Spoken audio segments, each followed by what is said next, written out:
So probably a signature moment of the rise of the manosphere was last year in November when Trump was re-elected President of the United States, and a tweet by the far-right, open, white nationalist, kind of fascist Nick Fuentes went viral, "Your body, my choice." This kind of sick, twisted mirror inversion of the famous women's liberation slogan, "My body, my choice," in support of reproductive rights, distorted by this fascist figure of the manosphere to say that, the election of Trump signalled, the victory and the insurgency of the far-right misogynistic movement.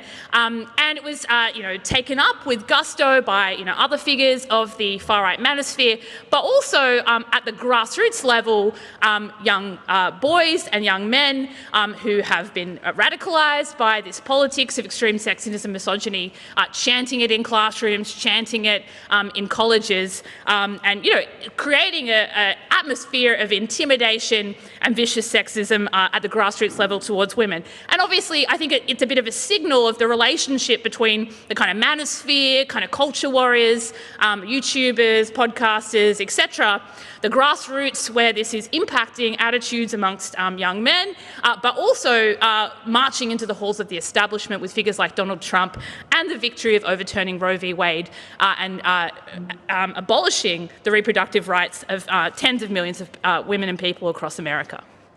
So we're obviously living through an intense sexist backlash in mass culture. And social media we see is plastered with extreme misogynistic ideas and hyper-commodified images of women's bodies. And attitudes about gender roles are getting much, much worse, particularly among boys and young men. So one study, for example, of Australian attitudes about gender from last year at the International Women's Day annual Ipsos surgery showed that Gen Z and millennials are more likely than Gen X and baby boomers to think that a man who stays home to look after his children is like less of a man. So it's kind of bucking the trend generally of like young people having more progressive attitudes. There's a polarisation, and a subsection of young men have adopted even more extremely misogynistic attitudes than kind of, men on the right, baby boomers, etc. 6 in 10 in the survey, 60% of Gen Z men said that agreed with the statement, "We have gone so far in promoting women's equality that we are discriminating against men." So this is seriously concerning, the impact that the manosphere is having on mass attitudes globally. And this is true in Australia. Probably worth saying it's not as extreme in Australia as it is in the US and the UK. Important for us to give us heart in our capacity to challenge that, but this is a feature globally. And this misogyny is driving recruitment to a growing far right and fascist right. At the heart of this sexist backlash, of course, is the manosphere, the social media influencers, self-help grifters, and far-right activists who are driving a reactionary culture war against the limited gains of the women's movement of the 20th century. So the grifters of the manosphere are more likely to make millions of dollars selling their sad sack followers supplements and poorly written self-help books, running crypto scams and sex trafficking Ponzi schemes than going directly into politics. But the manosphere, I think, really should be understood as part of the growth of far-right movements and far-right and fascist political parties globally, albeit a distinct subsection of this far-right. So figures like Andrew Tate promote a perverted fantasy of male supremacy and hyper-capitalist competition, a world where alpha men become millionaires by sexually exploiting multiple female partners and physically dominating weaker men. So the problems of both individuals and society are blamed on a retreat from supposedly natural gender hierarchies that are threatening the foundations of Western civilization. So these YouTubers, podcasters, and social media influencers that make up the manosphere are a product of and are feeding back into a wave of reactionary politics that I would argue has emerged out of a crisis of neoliberal capitalism. So the manosphere is making society more unequal, exploitative, and abusive for girls and women. It's radicalising a layer of boys and young men into a pipeline of far-right politics, And the main beneficiaries of this movement, besides sick individuals like Andrew Tate, who've kind of made themselves multimillionaires off the back of this, are the far-right political parties, which are able to drive support in a climate of reactionary politics, which the manosphere contributes to, and try and sell the lies that, rather than the 1% being responsible for growing inequality and societal problems, punching down at minorities and women. So to smash the manosphere, we have to confront both their reactionary ideas, but also the material conditions that they emerge from, the exploitation and structural sexism of capitalism, and in particular, the rampant inequality and ideological chaos of modern capitalism in the wake of neoliberalism. So I want to talk about, in this talk, where the manosphere emerged from and some of its key ideas, how capitalist crisis has fueled the far right, why pro-capitalist liberal feminism, I would argue, and social democracy are not up to the task of confronting the manosphere, and what kind of class-based solidarity and anti-capitalist politics is needed to smash this sexist reactionary movement. So the manosphere is a loose network of deeply incoherent and often contradictory currents. So I think if you look at first glance, like incel terrorists, evangelical Christian extremists, Andrew Tate's online grooming courses, these could all seem like quite incoherent and contradictory, counterposed currents of thought. Yet they converge on the same underlying worldview, an intensified form of the sexist ideology that already underpins capitalist society. So they promote the belief that Western civilization depends on rigidly enforced gender roles and a natural social hierarchy. So also just accepting and celebrating capitalist exploitation, competition, and the ruthless struggle to get to the top of that. So they insist that this order has been upended by a cultural Marxist and feminist conspiracy, one that has now emasculated men, and now men are oppressed in modern society. So the modern manosphere traces its roots in the men's rights movement, pickup artist, subculture, and new atheist circles of the 1990s and early 2000s. These online communities of men range from apolitical advice on how to manipulate women into bed or sexually assault women, to divorced fathers whinging about custody battles, to Islamophobic Richard Dawkins fans complaining about political correctness making it hard for them to make rape jokes and Islamophobic comments. But in the post-global financial crisis world, these subcultures began to radicalise and expand in their influence and their support base. So the most extreme wing of this, the incel, involuntary celibates community, emerged as a breakaway from pickup artist forums, attracting alienated and socially isolated young men who developed the most extreme forms of misogynist ideology. So these online incel communities have inspired several mass murders, most notably the 2014 Isla Vista attack, which left 6 people dead at the University of California, Santa Barbara. And to give you a bit of a sense of the misogynistic ideology that underpinned these mass murders, the killer published an incel manifesto, he targeted women, and left behind a phone containing a video of himself crying about 2 women not saying hello to him. In one video, he declared he had no choice but to exact revenge on the society that had denied him sex.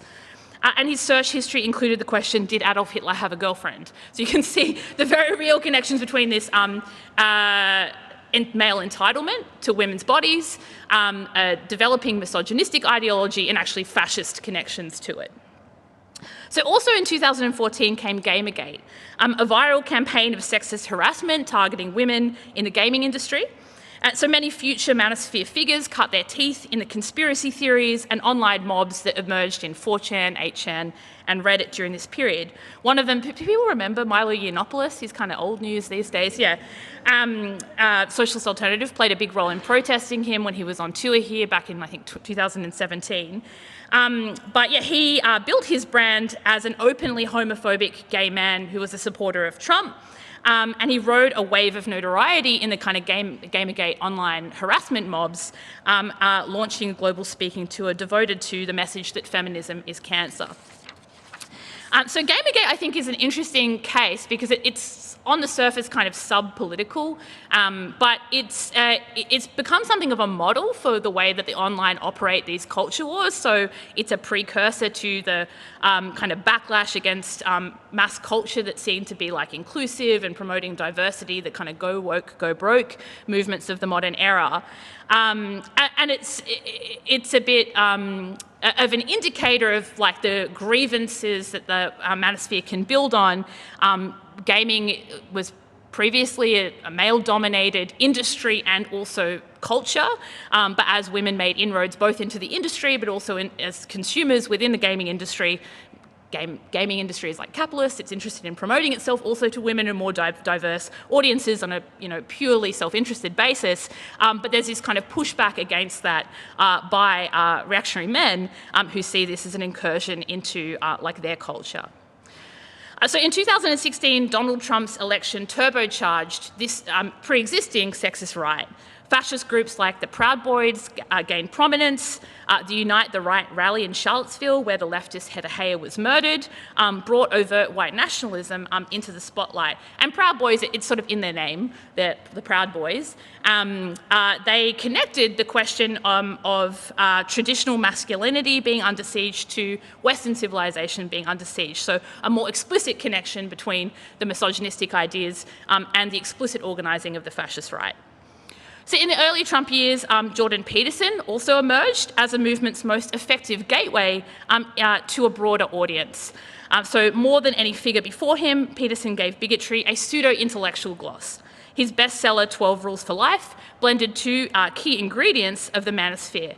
First, a brand of self-help for men built on so-called hard truths about discipline and fortitude, make your bed, sit up straight, all those banalities.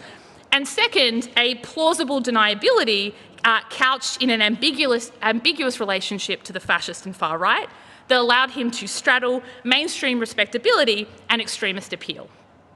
So Peterson first went viral as a self-styled free speech warrior, refusing to use the preferred pronouns of his trans students at the University of Toronto. But perhaps his most infamous piece of pop pseudoscience was the claim that natural hierarchies in lobster pods serve as a pre-cultural prototype for human society. So lobsters have hierarchies, humans have hierarchies, it's all natural, baby. And if you attempt to overturn the natural hierarchies of the capitalist order, which apparently have always existed, that's actually tyranny, not the actual hierarchies themselves. And I'll say a little bit more later about the manosphere's love of evolutionary psychology, but I'll leave that for now. So in the 2010s, videos of Peterson destroying feminist BBC interviewers went viral. He promoted the idea that the gender pay gap was a myth and a lie, and he sympathised openly with male high school shooters. So in some ways, the manosphere of today has shed the plausible deniability of the Peterson era. It's kind of come out into the open, doesn't have to kind of hide behind that kind of ambiguity. Is it now openly revelling in the glorification of male dominance, sexual control of women, and gendered violence.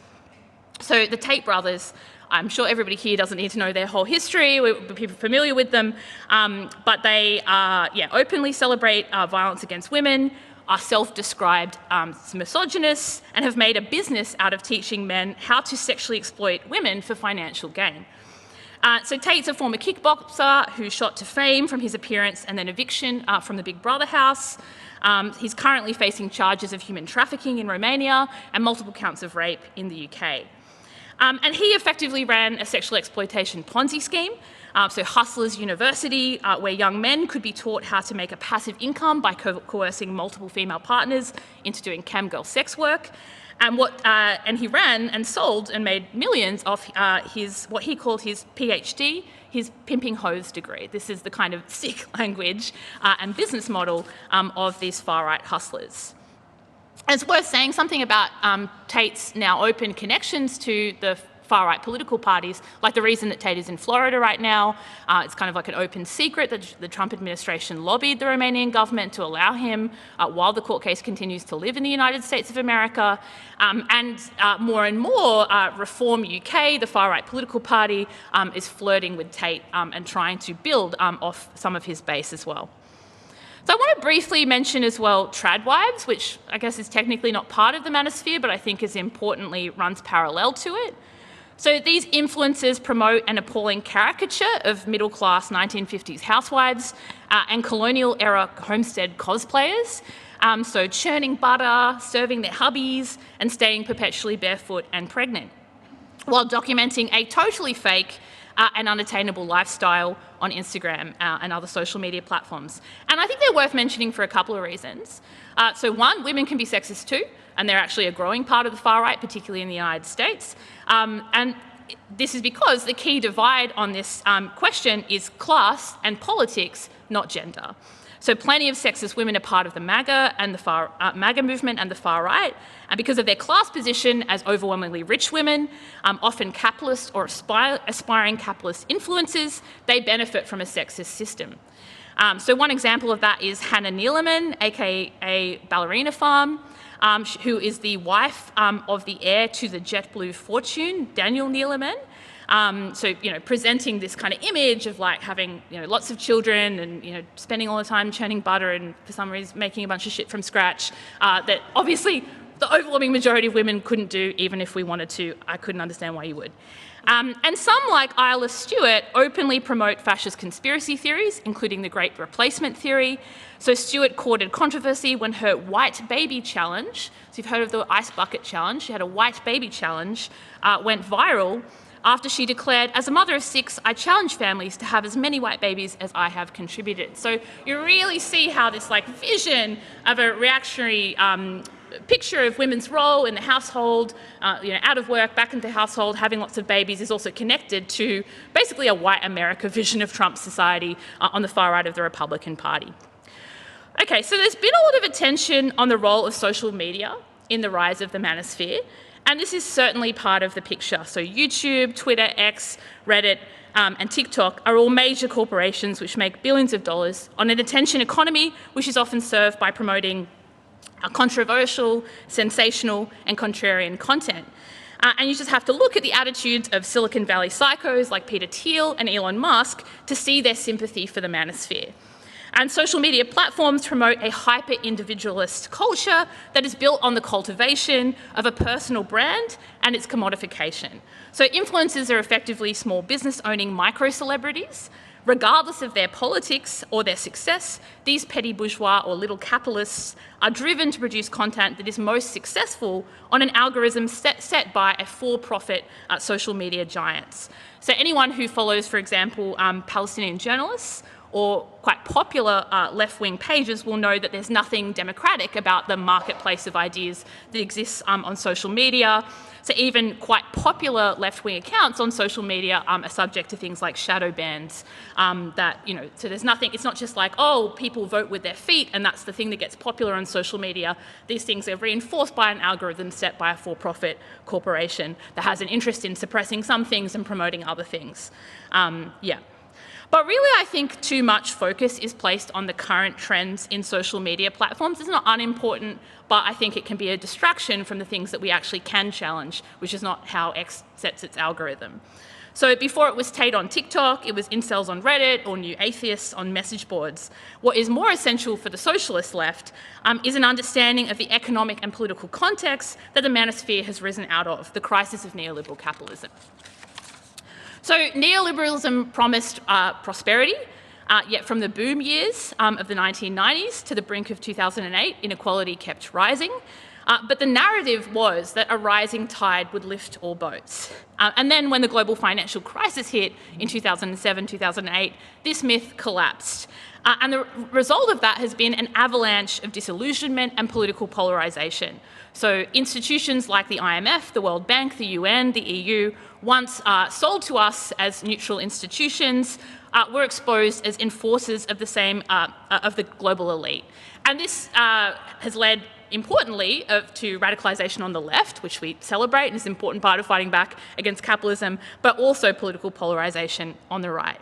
So in this era, mainstream parties of the left and right, which had converged in the centre, started to collapse in popularity for their role in managing austerity.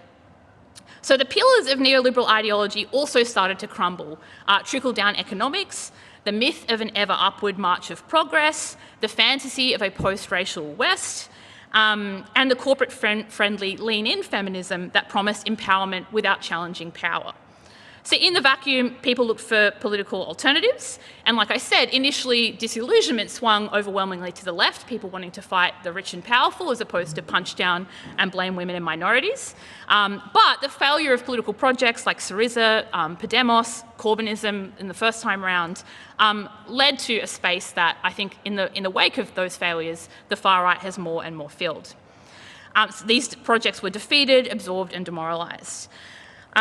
So the far right emerged and claimed the outsider mantle, railing against the corporate establishment while defending the very hierarchies that capitalism depends on. And it was in this climate that the manosphere has flourished, selling reactionary nostalgia as rebellion and turning discontent into fuel for a hard right culture war. So the manosphere takes the common sense ideas of gender roles that are embedded into the capitalist structures of society and pushes them to extremes, saying women's primary purpose in this worldview is to serve as obedient wives and devoted mothers. So in this worldview, billionaires aren't the problem, they're the aspiration. That's what, all the Maseratis of the Tate brothers, that's what we're told, not us, not women, what men are told to aspire to. And society is framed as a ruthless competition in which men must grind, lift and grift their way to millionaire status. So the manosphere sells a 1950s fantasy of the nuclear family with the father as the household's little king. In reality, this ideal has rarely existed in reality for most working class people, and today it is further out of reach than ever. So young men are still socialised to expect the role of breadwinner, the central financial provider and husband at the head of a stable family. Yet the single income household has always been more of a myth than a reality for working class families. Overwhelmingly in history, working class families, women worked. And under neoliberal capitalism, even this illusion is crumbling. So some shifts in household structures reflect progressive changes in attitudes and the improved economic position of women. So falling marriage rates, good. Delayed parenthood, good.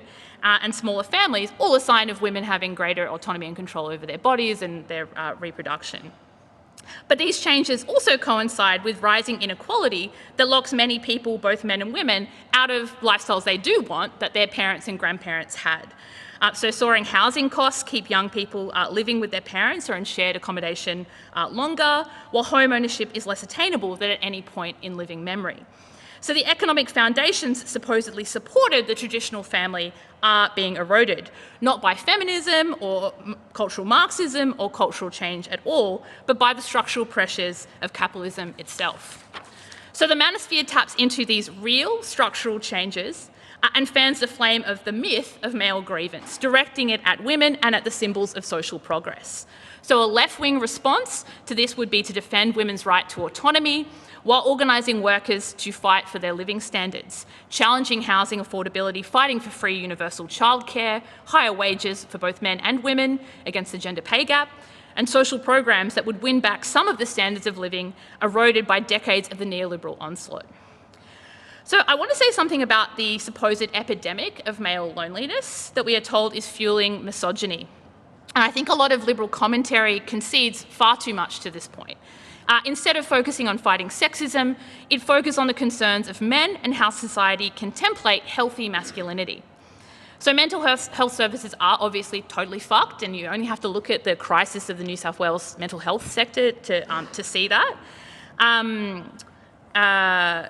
It's a joke. But this talk about male loneliness is not a sincere response to a crisis of mental health services at all. It's a stalking horse for promoting male grievance and whitewashing antisocial and sexist behaviour. And it's pretty obvious, like all of these far-right grifters, they don't give a shit if mental health, like public services, are closed. This is not part of their agenda at all. Talking about things like male loneliness and suicide rates and that kind of thing is literally just a kind of a bait and switch to try and say that men are now the oppressed ones in society and have actual serious solutions to these problems. Okay, so much of the manosphere content is about denying the reality of women's oppression and instead painting men as the victims of a society that has taken women's rights too far. Manosphere commentators like to pick out statistics which show worse or declining results for men and boys to illustrate that men are now oppressed. For example, Richard Reeves, who's kind of adjacent to and popular with the manosphere, if not a figure of it himself, his book of Boys and Men has been taken up by many manosphere commentators. And he points out things that are true, like men's real wages have declined by 14% in the United States since 1979, while women's wages relative to where they were have grown. Labour force participation by working-age men has declined, with 9 million prime working-age men not in the labour force even prior to COVID-19. And boys underperform in schools and are attending university at rates lower than women. But despite all of these shifts, women are still paid systematically less than men in every single industry internally and in industries that they dominate. The gender pay gap persists across and within industries. And while the statistics about wage decline and unemployment actually demonstrate is a one-sided class war waged by the rich, by the bosses, a class war which hurts both women and male workers, even if the better paid, once unionised jobs in male-dominated industries have been hit worse by this process. I think the only way that you can respond to these points is by actually putting forward a socialist vision that challenges the sexist underlying assumptions, but also does have answers to the attacks on working-class living standards. So most of the time, the grievances that the manosphere talk about are not class questions deflected by sexism, but just totally made up bullshit. So angry divorced dads rage against their ex-wives getting custody and child support, romantically unsuccessful men who think that they're entitled to sex, and they have a whole cottage industry of pseudoscience to give intellectual weight to their bigotry. And I want to talk a bit about evolutionary psychology and how dominant this has become in the manosphere. So in my opinion, the entire field of evolutionary psychology should probably be taken with a very, very heavy dose of scepticism for its reductionism, its deterministic and mechanical thinking, and its habit of projecting existing social norms onto, like, nature. But even if you think evolutionary psychology does have some interesting and legitimate insights, its use by the manosphere is total garbage science, on par with, like, the social Darwinism and phrenology of the 19th century. So manosphere influences have peddled a steady stream of this pseudoscience to justify their misogyny, not just Peterson's lobsters, the alpha-beta wolf myth that has now trickled into the mainstream as a way of framing male competition for partners and for status. Another favourite comes from the studies of birds like the collared flycatcher and its extra-pair mating behaviour. This has been twisted into the claim that women are biologically hardwired to cheat on their partners. And one manosphere blogger even declared that over millions of years of natural selection, they've weeded out the faithful women through this female dating strategy. Okay, well, I want to move on to talking about the solutions to all this garbage. So,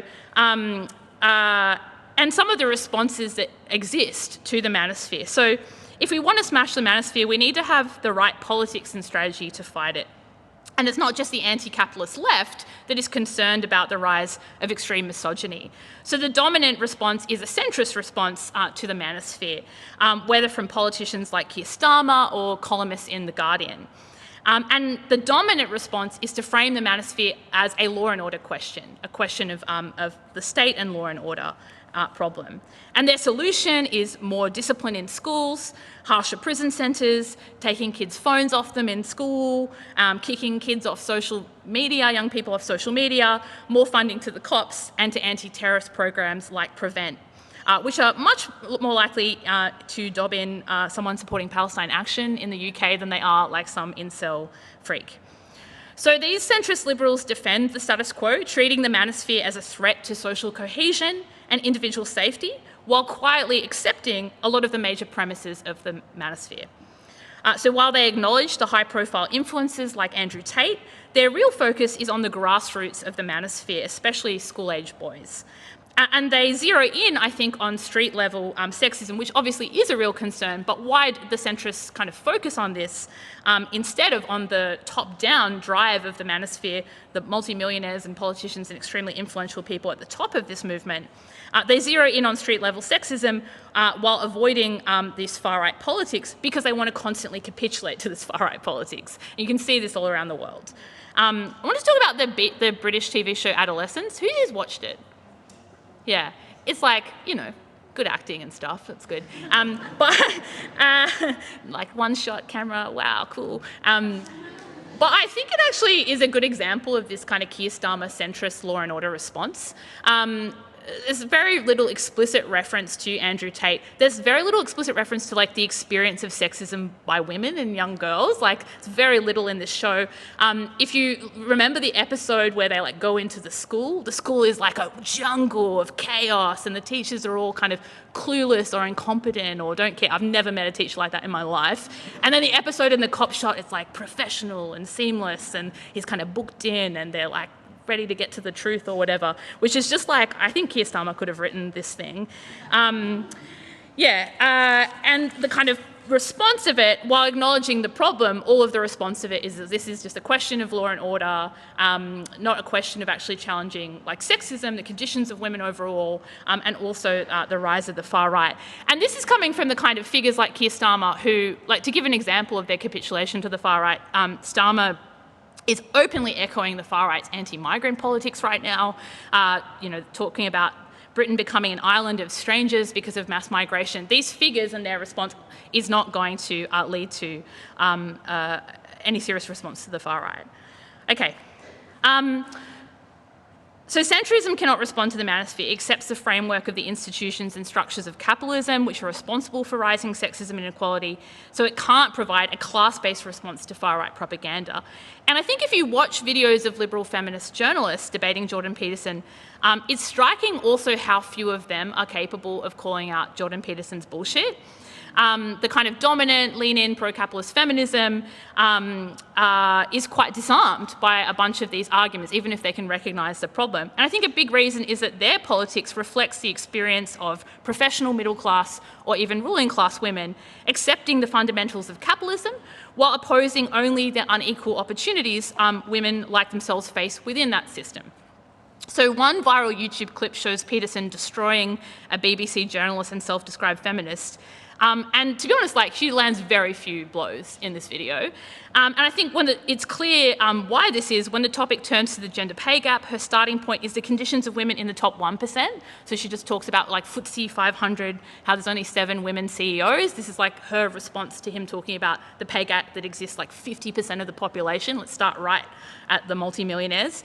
And Peterson argues that the pursuit of gender equality is not just alienating for men, it's bad for women. And in response, he can point to some real instances of economic disadvantages towards women that appear to back up his arguments. So, for example, the often quoted rise in poverty for divorced women. And so the far right can say, oh, well, this is an example why women were sold a lie about feminism, your economic standards are worse, more likely to be homeless and poor if you get a divorce. So obviously these are cynical, totally cynical arguments coming from Peterson, but I think that pro-capitalist choice feminism is totally disarmed by them. So older divorced women are one of the fastest growing demographics of homeless people in this country and many countries around the world, and that's a problem of class inequality and sexism. And that issue is worlds apart from the experience of professional middle-class women at the BBC or Fortune 500 CEOs. And they're also similarly, disarmed with these arguments about the gender pay gap when they've constantly focused on professional women at the top and this idea that women just choose lower paid jobs instead of looking at the systemic exploitation and oppression of women-dominated industries. Okay. But today, the dominant framework on the left for understanding oppression is identity politics, and I wanted to speak a bit about why this is disarming as well. So identity politics is just as incapable of mounting a fight back against the manosphere, in my opinion, as liberal feminism. And one reason is that it accepts the idea that ordinary working class men have a stake in keeping sexism alive. And that the only way they'll reject sexism is by giving up their privileges. And on the surface, this sounds like the opposite of the manosphere's message, but I think it actually shares many of the same underlying premises. So manosphere grifters tell working class men that feminists, progressives and socialists are coming to take away their privileges, and identity politics says, yes, we are. And both see society as a power struggle between different identities hopelessly divided by interlocking systems of oppression, instead of a class struggle where workers are divided with bosses. But I would argue we don't need allies checking their privilege. We need comrades fighting together to win better rights for all workers and the liberation of humanity. Working class men gain nothing in following the cranks and grifters of the manosphere, And a struggle for women's social and political equality comes at the expense of billionaires, not at the expense of any group of workers. So socialists argue that working class men can be won to an anti-sexist politics because they're exploited by the same capitalist system that exploits and oppresses women. And that is not to say that working class men cannot buy into the sexist ideology of the manosphere. They absolutely can, and many of them have. But socialists argue that these ideologies, like anti-migrant politics that the far right are also pushing, is a lie. And when workers buy into these ideologies, they're going against their own class interests. Racist and sexist culture wars stop us from confronting our real enemies. Well, I'm starting to run out of time, but I wanted to just quickly say something about social democracy as well. I think there is a rise of social democrats that are also wanting to deal with the question of the manosphere, the kind of Jacobin magazine type Corbyn world, so like kind of democratic socialist left in Britain. And I think they would probably agree with a lot of the critiques that I've made of liberal feminism and identity politics. But I think that they cede too much to the manosphere and into this idea that we have to relate to the alienation of like boys and young men of the far right. I think that's bullshit. There's never been a history where like the way you confront the far right is to sympathise with any of their grievances. So this kind of approach, I think, has almost nothing to say to like the girls and young women experiencing the rise of this extreme sexist ideology. So we need a socialist movement that is stridently anti-sexist, that confronts the reactionary politics of the manosphere, but raises class struggle as the alternative. So there are no shortcuts. Smashing the manosphere means building a mass socialist left rooted in the working class. And I think some of the greatest advances in women's rights and in social attitudes towards women came during the high points of class struggle, and that's particularly true in this country. So in the late 60s and the early 70s, the left of the workers' movement was animated by the politics of solidarity and socialism.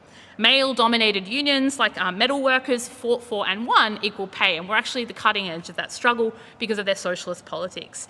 And to them, it was obvious a win for women workers was a win for all workers, and not just on the questions of pay that affect all workers, but also on the particular political rights of women, like reproductive rights.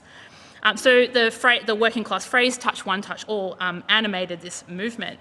So in the 70s, for example, the Builders Labourers Federation, a union dominated by communists, socialists, Labour leftists, fought against the sexist New South Wales construction bosses to push women into the construction industry, into well-paid jobs. And that is the kind of movement that we should aspire to, I think, today. And they were impacted by the politics of the women's liberation movement, and many of the women's liberation movement actually got jobs in the construction industry in relationship with this union. So this wave of strikes and social movements broke through the stultifying sexist conservatism of the 1950s and 1960s and raised the consciousness of a generation of workers. Class struggle and solidarity can push the reactionary politics of the misogynistic right back into the gutter that it came out of. But reactionary ideas will always find fertile ground as long as capitalism survives. So gender roles feel natural under capitalism because they're built into the structures of society. Women are valued less because they are actually paid less. And the family unit, an essential prop of capitalism, relies on women's unpaid labours. So these are the structures that can't be reformed out of existence. They have to be overturned through revolution. I think that is the vision that we have to have in fighting against the immediate threat of the manosphere. And I'll leave it there.